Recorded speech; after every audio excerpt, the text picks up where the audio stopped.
There was even one government official who went to say that there were over 300 deaths. Yet in real sense, the numbers at that point were actually 46. So I think just to create news, I think it's important we be a bit careful, and so that we don't also behave like bloggers, or people who are just tweeting without any recourse. The government has a way of verifying any information that is raised to the public. Do you feel the lack of patriotism is coming, there is a void, people do not feel like they own or love this government? Is that an opinion that you would share? Yes, I think, George, because it's not so much for the love of the government, okay, because no government in the world is popular anyway. I can tell you, as the 5th government spokesman, defending government is not an easy thing, because people tend to accuse government even when there's no rain. They would say government has to do with it. I think, George, what is happening is that the love for the country. And that is why my office has started Uzalendo initiative. Patriotism.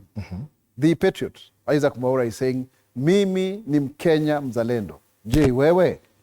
So we need to go back to that, so that people can be wajivunie kwa wazalendo wa nchi hii yetu ya Kenya.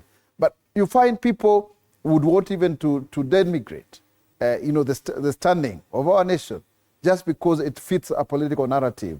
Really, fellow Kenyans, there is no country in the world that has ever developed when people are trying to sabotage themselves. So I think that is it.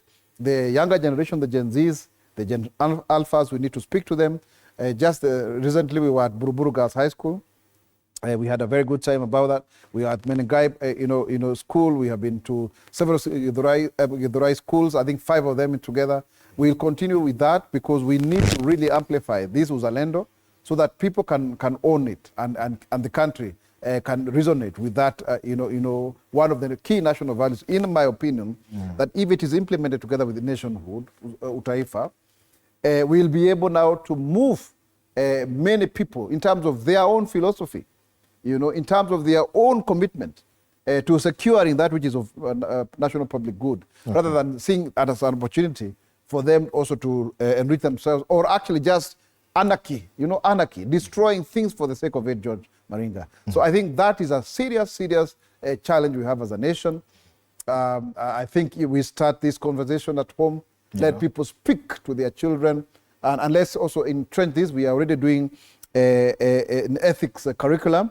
My office, together with under the office of the head of public service, we are doing so that we are able to get senior public officials and cascading downwards